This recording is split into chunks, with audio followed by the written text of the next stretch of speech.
C'est quand même vachement bien le cinéma quand c'est fait comme ça.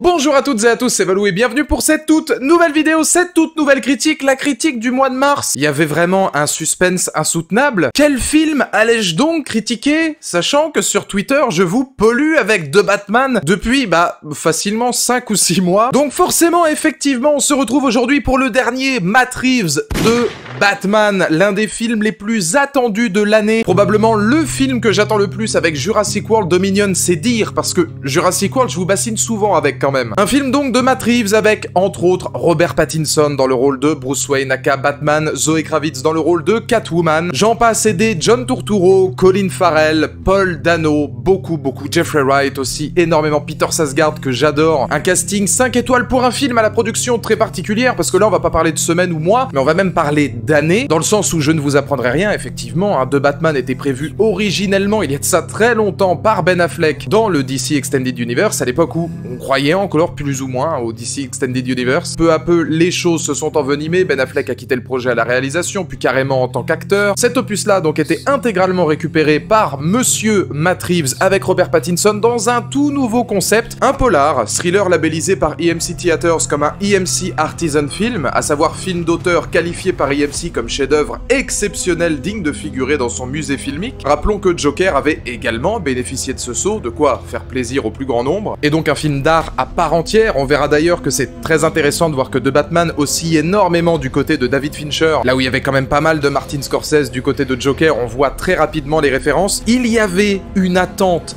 énorme autour de The Batman. Est-ce que Robert Pattinson réussirait à être l'un des plus grands visages de Batman au cinéma ou à la télévision? Est-ce qu'on allait avoir cette promesse d'un film extrêmement torturé, ô combien sombre, violent, bourré de ténèbres? On avait aussi la promesse d'un long métrage esthétiquement très riche et soigné. Et si vous voulez mon avis en un mot, c'était phénoménal. C'est grandiose quand le cinéma est filmé de cette façon. I got you! I got you!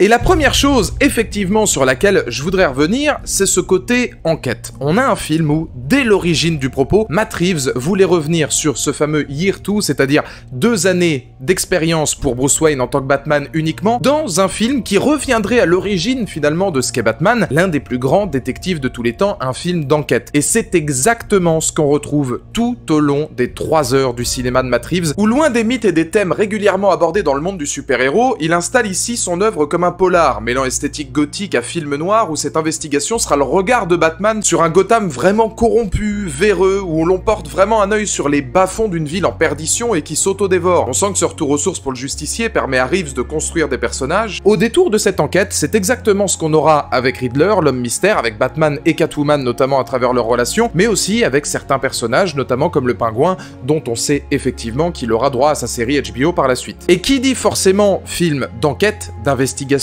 de détective, dit toute une trame narrative et toute une trame effectivement de réalisation, de mise en scène et de photographie, voire même de bande-son, on y reviendra avec Michael Giacchino, à respecter pour que le spectateur puisse ressentir les codes de cette enquête. Et c'est mission réussie pour Reeves, en se focalisant quand même pas mal sur le duo Gordon-Batman qui est juste parfait, en dévoilant les peurs des flics vis-à-vis du Bat ou le chaos des rues. Toute cette enquête, elle offre un côté sombre mais aussi très réaliste, comme en témoigne le costume ou le personnage du Riddler, c'est presque terroriste œuvrant contre la corruption, et c'est cette enquête qui fait de The Batman une proposition étonnante mais à la fois cruelle et extrêmement politique. C'est, je trouve, ce que réussit parfaitement à faire Matt Reeves tout au long de ce long métrage, et s'il y a bien une chose que je trouve extrêmement brillant, c'est d'avoir pris un personnage comme le Riddler qui justement, on le voit dans les jeux Batman Arkham City, on l'a vu dans de nombreux comics, n'a absolument pas cette gueule et cette attitude-là. Ici, on a un duel à distance entre 2 hommes de l'ombre, finalement, luttant pourtant tous deux contre la corruption, et c'est cette enquête qui va amener l'enjeu psychologiquement très dur, où Riddler et Bat ne sont finalement pas si différents. J'ai trouvé que les questionnements des thèmes comme être orphelin, ce masque qu'ils mettent tous deux pour échapper à leur vie, allant même jusqu'à un fanatisme de Riddler pour Batman, c'était hyper puissant dans la narration et amené par cette enquête. Ce qui est d'ailleurs très intéressant, c'est que là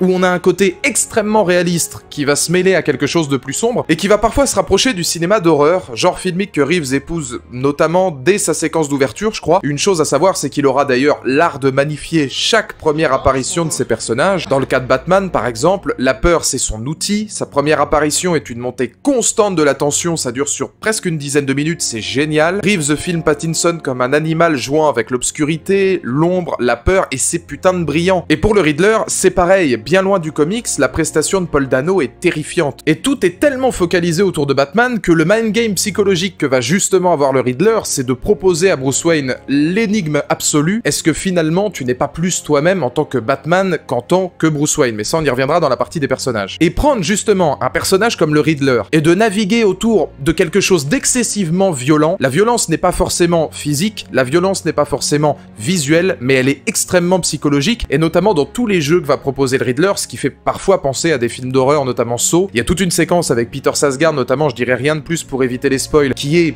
l'une des péripéties centrales du long métrage où on va vraiment ressentir ce côté très sombre, très glauque. Il y a quelque chose de particulièrement glauque chez le Riddler. C'est vrai que pour tous les fans, et notamment soit du comics, soit de ceux qui sont un petit peu plus néophytes, mais qui ont vu la performance de Jim Carrey, qui ont joué au jeu Batman Arkham City, etc., voir ce côté hyper glauque, même dans le design du costume du Riddler, c'est quand même quelque chose de particulièrement étonnant. Et le contre-pied, c'est que cette enquête est longue, contemplative, permettant presque au spectateur d'en devenir membre à part entière. C'est un film qui, globalement, est assez calme, hyper torturé, hyper sombre, très meurtri. Là, on y reviendra dans la réalisation, mais qui a des moments aussi de calme pour résoudre ces mystères-là, et il sert l'ensemble de ce récital dans une violence psychologique, superbement retranscrit par cette ville en perdition au détour d'une enquête gothique. Preuve que la vision de Matt Reeves est pour moi l'une des meilleures visions qu'on pourrait avoir pour The Batman. C'est simple, pour moi, la vision de Matt Reeves, c'est la vision du vrai Batman, du Batman tel que je l'imagine, et du Batman tel qu'il méritait finalement d'être développé au cinéma après plusieurs longs métrages qui ne mettaient pas autant l'accent sur ce côté détective. Encore une fois, ce qui est hyper intéressant, et vous le verrez dans The Batman, c'est que le Riddler ne fait pas ça pour rien. Il a un vrai trauma derrière lui. C'est ça qui est hyper intéressant vis-à-vis des personnages, et notamment des antagonistes, c'est qu'à un moment donné, on est capable de les comprendre, et quand ils sont finalement la figure de l'anti-manichéisme. C'est un personnage extrêmement torturé, qui va avoir beaucoup de zones d'ombre,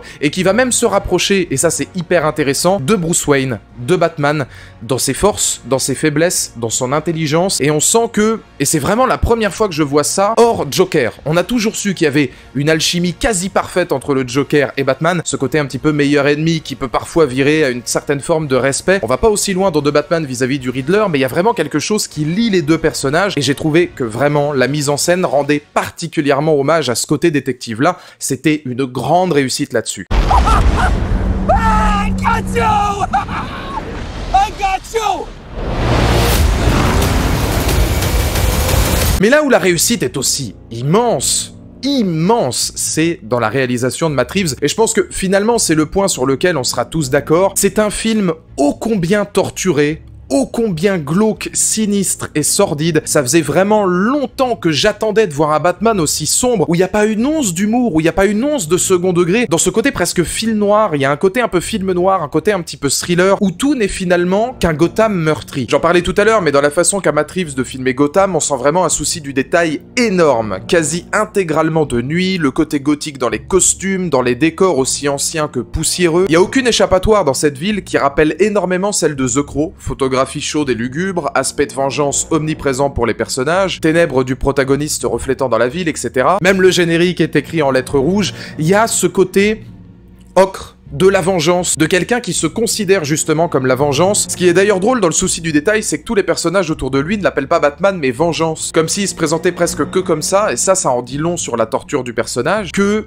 Matt Reeves va réussir à sublimer, parce que je trouve que tous les ténèbres des personnages sont non seulement hyper pertinents pour le spectateur, mais Gotham elle-même devient finalement un personnage à part entière, tellement c'est filmé de façon sinistre, sans espoir, complètement désespéré, c'est le moins qu'on puisse dire, et qui va constamment jongler entre plusieurs styles filmiques. J'en parlais tout à l'heure avec l'horreur, mais on a toute une séquence à l'orphelinat de Gotham qui est filmée dans la plus grande tradition du cinéma d'horreur, sublimée par une bande originale de Michael Giacchino qui est absolument extraordinaire. Le thème principal de Batman est régulièrement étudié, mais ce que j'ai d'autant plus apprécié, c'est les thèmes autres, puisque celui-là, je le connaissais. Et on a vraiment affaire à quelque chose de lyrique, qui colle parfaitement à la mise en scène contemplative de Reeves. Le thème de Catwoman est parfait, espiègle, sexy et sombre, et puis encore une fois, une musique à l'image du film. Dantesque, mais particulièrement froide et désespérée aussi. D'ailleurs, pour l'anecdote, j'adore comment Giacchino s'éclate avec les titres des morceaux. Alors, on s'en fout, hein, ça sert à rien. Mais j'aime bien la mention spéciale au titre Highway to the Anger Zone en référence à Top Gun, et World Wars Translator, qui est une référence à un titre composé par lui-même dans Jurassic World 2. Et ça te donne un long métrage finalement,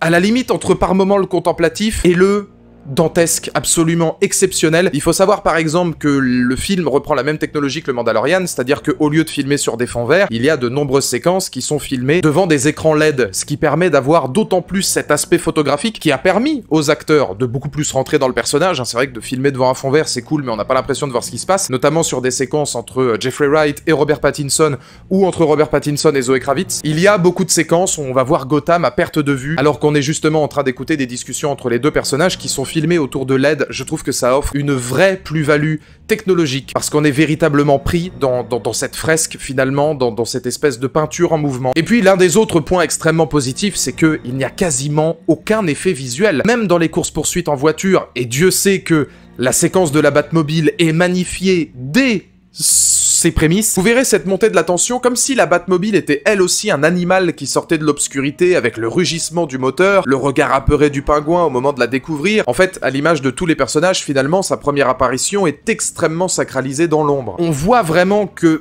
y a une réelle chirurgicale dans la manière dont on va utiliser des caméras embarquées, beaucoup de plans proches des corps, des plans rapprochés sur les personnages. On retrouve la même chose sur les courses-poursuites, le peu qu'il y en a dans les courses-poursuites en voiture. Et puis bordel, pas un seul CGI quoi, c'est à se demander comment ils ont pu filmer certaines scènes avec autant de précision, des voitures qui s'envolent dans les airs, des flammes, etc. Enfin, c'est vraiment le moment grandiose du film. Ce que j'ai aussi énormément apprécié, c'est le côté year-two du personnage de Batman, notamment dans la chorégraphie des combats et dans la manière dont il va arriver dans la narration. Là aussi, c'est extrêmement sordide, c'est extrêmement glauque, c'est quelqu'un qui lutte contre sa vengeance, on le verra, hein, c'est un peu un chemin de croix qui est totalement réussi du personnage, d'arriver du secteur de la vengeance, donc après 2 années en tant que Batman, lutter contre cette vengeance pour arriver finalement au justicier, pour arriver à quelque chose de plus noble. Il le sait, il ne peut pas être que ça, et c'est ça toute l'essence de Batman. Mais c'est aussi, de par justement ces 2 premières années, des chorégraphies des combats beaucoup plus réalistes, alors extrêmement soignées, ça c'est le moins qu'on puisse dire, notamment sur les phases avec Catwoman, par rapport à ses origines et par rapport à ses capacités en arts martiaux, mais quand on regarde Batman,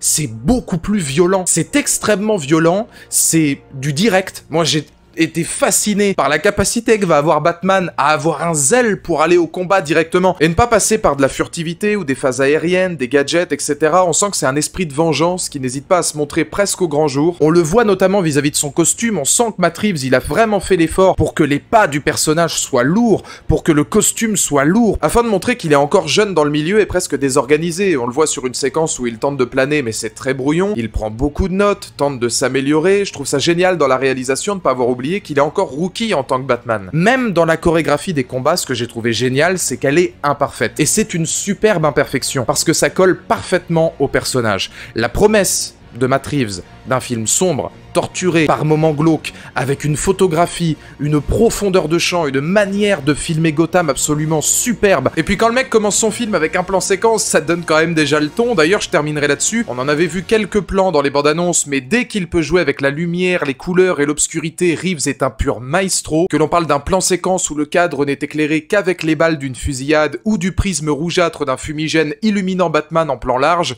Enfin, visuellement, c'est exceptionnel. Un montage vraiment presque parfois contemplatif, assez lent. C'est un film qui prend son temps, c'est vraiment des promesses qui sont réussies. I got you! I got you! Et pour conclure cette critique, avant la légère partie spoiler, on va forcément parler des personnages. Les ténèbres de Bruce Wayne sont les ténèbres de Batman, et ces ténèbres-là vont naviguer autour des ténèbres de tous les autres personnages. Robert Pattinson, je le trouve exceptionnel. L'empathie pour lui est directe, et ce que je trouve d'autant plus intéressant, c'est que c'est un film où Bruce Wayne est quasiment inexistant au profit de Batman. C'est Batman vraiment qui est là, on va étudier Batman, les traumas de Batman. Et là-dessus, très peu de texte pour le comédien, vraiment pas grand-chose, tout passe par le regard. C'est un film qui œuvre sur de multiples gros plans pour magnifier le regard et les yeux des personnages. Alors les yeux étant le symbole du détective, mais aussi là en l'occurrence de toute l'aura, du charisme et de la poésie profondément triste de Pattinson. En VO, on remarque d'ailleurs que la plupart de son texte se fait presque dans un murmure, donc tout doit se mettre au profit du regard. Une des scènes qui m'aura particulièrement marqué étant d'ailleurs dans ce registre, hein, c'est un face-à-face avec un orphelin où par le regard, Pattinson livre une émotion dingue, ça mêlé à l'apparition du morceau de Nirvana Something in the Way, c'est absolument fou. Mais finalement, celui qu'on étudie, c'est aussi Bruce Wayne à l'intérieur même du costume, parce que c'est là toute la dualité finalement que réussira à relever le Riddler. Est-ce que Bruce Wayne n'est pas tellement torturé, tellement dépressif, on sent qu'il y a une véritable dépression en lui, si grande qu'il n'aura quasiment aucune scène en Wayne, car Alfred le dit, il n'aime pas sortir en tant que Wayne, c'est un Bruce radicalement différent des propositions habituelles, car reclus sur lui-même et meurtri par le passé de sa famille. Ça donne plusieurs séquences magnifiques avec Alfred d'ailleurs, hein, toujours par le regard plus que les mots, le regard étant tellement important que l'un des gadgets du Bat sera d'ailleurs une rétine pour enregistrer ses nuits et les revoir dans la Batcave. Ça fait très Arkham City, c'est subtil, c'est génial. Je trouve que il apporte un tel attachement en tant que Batman, mais le peu de séquences où on le voit sans son masque, c'est tellement fort, c'est tellement puissant dans le regard, riche dans la manière dont il va gérer cette torture, qu'on en est à se demander si se démasquer, c'est pas forcément perdre un petit peu son identité, parce que quand il met le masque de Batman, peut-être que c'est la dernière, finalement, sorte d'échappatoire qu'il peut avoir pour être lui-même, et être lui-même, c'est cette vengeance, et il doit donc du coup lutter contre lui-même. Ça en fait une immense tristesse poétique. D'ailleurs, Pattinson raconte quelque peu son histoire en intro et conclusion de film, en voix off, comme s'il ne pouvait partager ses traumas qu'avec nous, et en termes d'écriture, c'est superbe. 2 années noctambules ont fait de moi un animal de nuit, il me croit dans l'ombre, mais l'ombre c'est moi. Enfin, ça c'est quelques phrases prises au hasard, mais c'est très poétique et lugubre. On a un Batman qui ne peut pas sauver tout le monde, qui se rend compte que son impact a aussi mené des vilains à faire justice eux-mêmes, et tous ces traumas collent parfaitement au jeu sombre et meurtri de Pattinson. L'alchimie avec Zoe Kravitz est absolument parfaite, vraiment, c'est une incarnation de Catwoman que je trouve absolument brillante, on n'avait pas eu mieux depuis Michelle Pfeiffer. D'un autre côté, on avait eu Anna Thaoué et Halle Berry, donc c'est pas très dur, mais je trouve qu'elle incarne vraiment ce côté animal extrêmement sexy, mais très torturé. Ça aussi, c'est hyper intéressant par rapport au personnage, parce que c'est un personnage dans les comics qui a subi énormément de choses. Savoir que Catwoman avait aussi un passé dans certains comics de prostituée, notamment sur la première année du Bat. Donc là, on a vraiment quelque chose de sinistre. On voit les boîtes de nuit, les nightclubs. Il y a presque par moments un côté un petit peu cyberpunk, mais qui se mêle à quelque chose d'extrêmement réaliste. Et si j'ai vu pas mal de critiques sur l'alchimie Catwoman-Bat, peut-être moins forte que dans les trailers ou moins sexualisée, je trouve ça vraiment mieux dans le style. C'est sombre et finalement c'est une alchimie intimiste, sans espoir et à l'image des personnages en question. Avoir quelque chose de plus chaud aurait été un peu hors contexte vu les tourments des personnages et leur état d'esprit. Ils sont hideusement meurtri, ça c'est Catwoman qui le dit, donc il prône l'intime. Au final, Reeves amorce le réalisme d'une tristesse infinie. C'est aussi pour ça, je pense, qu'il a choisi des personnages entre guillemets réalistes, où il les a rendus réalistes dans leur fait d'armes. On peut voir le Riddler, c'est presque un pseudo-terroriste, alors qu'on a les caïds de la pègre, hein, John Turturro, donc en Falcon, on va avoir le Pingouin, on est très loin de Gueule d'Argile, on est très loin de Poison Ivy, de toutes ces choses-là qui sont peut-être un petit peu moins réalistes, parce qu'on veut s'inclure là-dedans, mais dans un côté glauque. Et c'est ce que j'ai trouvé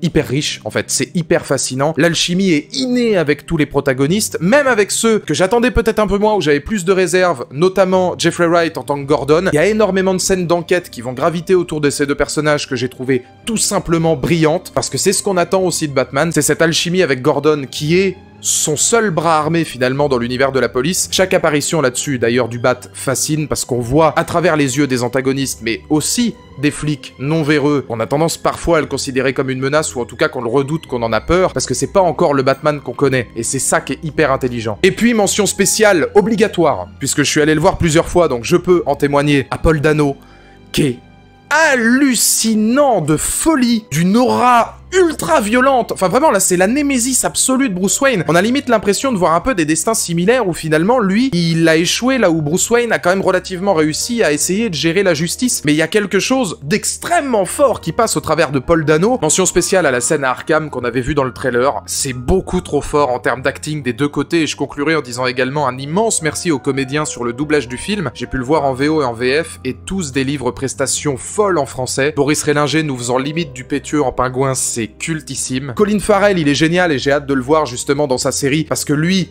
Il a ce côté complètement dingue qui va devenir calife à la place du calife, on peut plus ou moins s'y attendre avec la série qui va arriver, et c'est bien de le voir dans des configurations comme ça qui sont un peu différentes. Mais vraiment, celui qui m'a buffé, c'est Paul Dano. Un gros big up à quelqu'un que j'adore, Donald Renew, qui en VF, parce que j'ai eu l'occasion de le voir en VO et en VF, est magistral, vraiment. Enfin, là aussi, il va chercher très loin dans tout ce qu'il a à ressortir de cette torture, de ce trauma. C'est un film traumatisant pour les personnages comme pour le spectateur. C'est une torture, c'est vraiment quelque chose, c'est un drame. Il a absolument tout compris à la vision d'un Batman, il a tout compris à ce qui pouvait ressortir de Robert Pattinson en faisant vraiment un Bat, je trouve, hyper crédible dans sa jeunesse. Beaucoup plus jeune aussi d'ailleurs, je trouve vraiment qu'il est grimé très jeune avec ces cheveux-là et toute cette carrure-là dans le film. Il y a un côté gothique qui se dégage évidemment de tous les personnages, les costumes en cuir, le masque de cuir, puis même la demeure des Wayne qui est extrêmement sinistre et sombre. Enfin, il y a encore un côté très lugubre, très gothique que Matt Reeves est allé chercher, que je trouve absolument génial.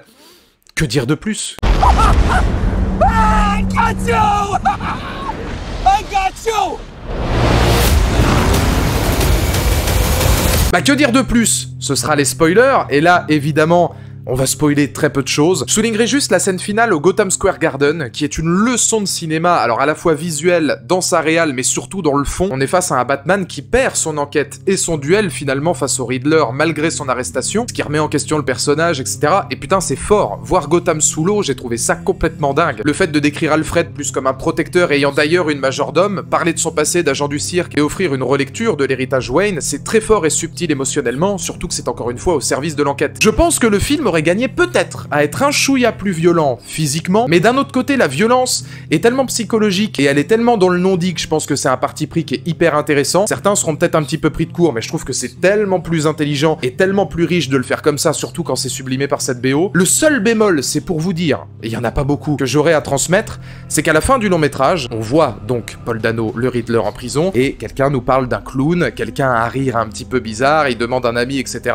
On peut largement supposer que c'est le Joker, campé par Barry Keoghan, que vous avez pu voir dans Les Éternels, je l'avais adoré, il est crédité comme l'Unseen Arkham Prisonnier, et il faut savoir que Reeves voulait le Joker dans une scène qui a été coupée, et qu'il espère toujours sortir en individuel après l'exploitation du film, donc Keoghan serait le Joker, possiblement dans les prochains films de Reeves, et je trouve que le Joker a eu tellement, en fait, de registres différents, que j'aurais aimé simplement que The Batman laisse la place à d'autres antagonistes. Un Freeze, je sais que Matt Reeves pense à une trilogie, il adorerait faire Freeze, élégant, vraiment torturé lui aussi, dans cet univers-là extrêmement riche, ça pourrait être brillant. Peut-être même une Poison Ivy, peut-être même un Chapelier Fou, pourquoi pas Man-Bat, même si là on s'égare vraiment du réalisme pour apporter autre chose. Mais c'est là vraiment que j'aimerais Matt Reeves. Matt Reeves, dans la totalité des longs métrages qu'il a fait, que ce soit dans La Planète des Singes, dans Cloverfield, il a toujours pris le spectateur à contre-pied. Je trouve que prendre le Joker, même pour en faire autre chose, ça aurait une sorte de déjà-vu, et l'univers est trop riche en fait pour qu'on s'en tienne à ça. Donc dans les commentaires ci-dessous, n'hésitez pas évidemment à me donner votre point de vue. Qu'est-ce que vous avez pensé de The Batman? Est-ce que vous avez trouvé comme moi que c'est un grand film? Je trouve que c'est un grand film. C'est un film qui va rester. Qu'est-ce que ça fait plaisir d'avoir du cinéma de ce niveau quand on peut se le permettre. Au plus jeune âge, on apprend la consommation. On rend flou la limite entre avoir et être. Bien avant d'en maîtriser la conjugaison, on complique ce que fera voir le maître. Puis quand celui-ci met en place des bases, expande et en démol, pose leur...